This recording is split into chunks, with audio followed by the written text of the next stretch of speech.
İzmir, şu an İzmir Uşak treni geliyor.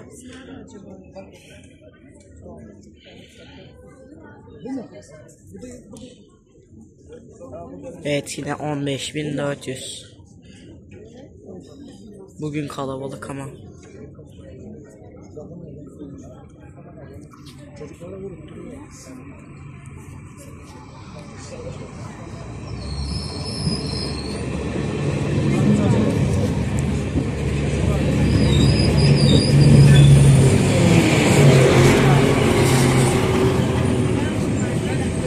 ...26.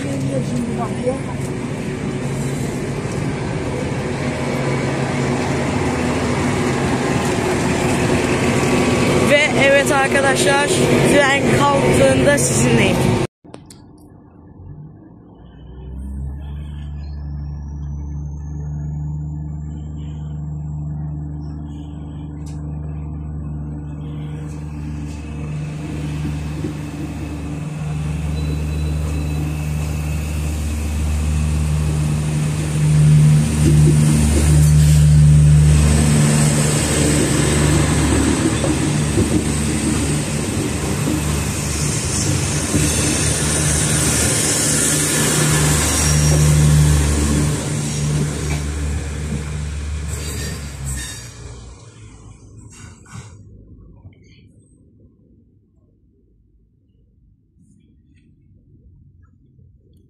Ve evet, gitti.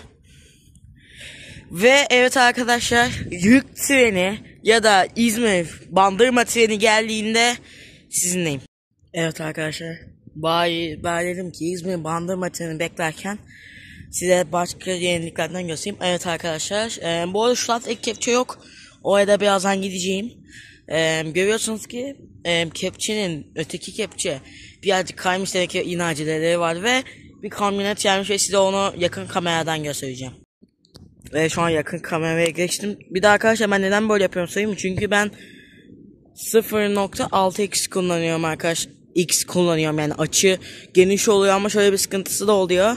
Arkadaşlar 0.6x'te kamera yakınlaşamıyor.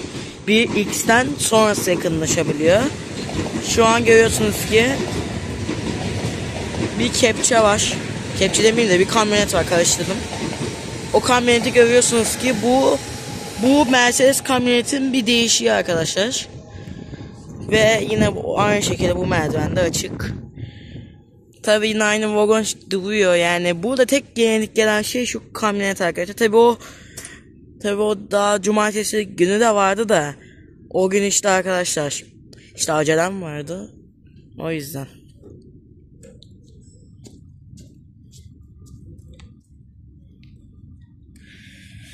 Size işte şu öteki kısmı göstereyim. O taraftaki kepçe gitmiş.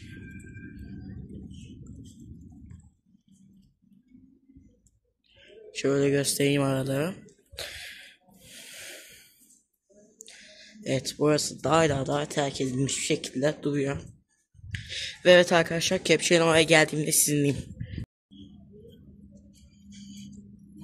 Evet, gördüğünüz gibi hat bomboş. Bırakmışlar artık. Şu ne ya? Neyse. Oraya öğrenirsem anlatırım başka bir videoda. Zaten hep geliyorum buraya hafta sonları. Tabi arada bir gelemiyorum. Genellikle bunlarda pazar oluyor. İşte gördüğünüz gibi hat bomboş.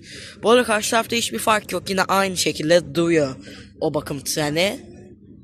Yani bir iki tane bakım faaliyetleri azaldı yani. Nasıl desem? Yani yenileme azaldı. Çünkü çoğu tren gitmeye başladı. Yani şu an toplam 3 tane gitti, yeni bir tane geldi. Yani toplam 2 tane gitmiş oldu. Kepçe gitti, 2 tane bakım treni gitti. Öyle yani. Ve evet arkadaşlar, İzmir Bandırma treni ya da yük treni geldiğinde sizinleyim. Evet, şu an İzmir Bandırma treni de geliyor. Dilim dondu. Evet, 68.000'e özledim gibi bir şey. Bakalım bu hangi şey? TCD taşımacılık mı? TCDD mi yoksa logo mu? Yani logosu mu TCD'nin?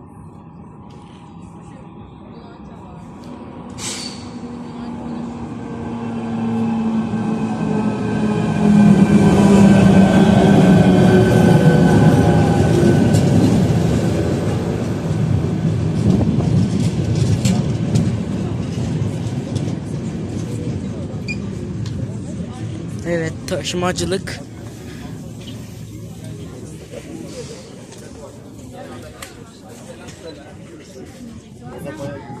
Evet, kapı. Anneni aramayı unutma. Kapı bir girişe açılıyor.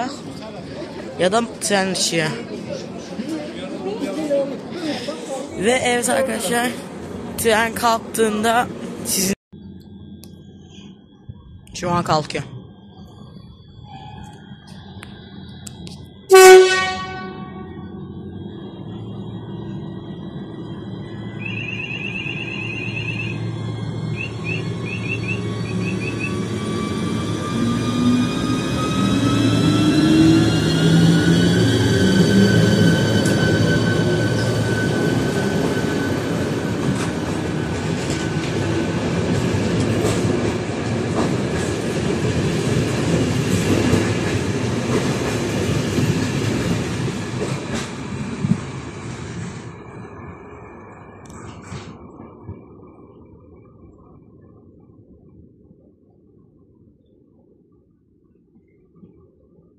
Ve evet, gitti.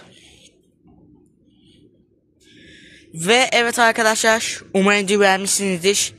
Bir dahaki videoda görüşmek üzere. Kendinize iyi bakın. Bye bye.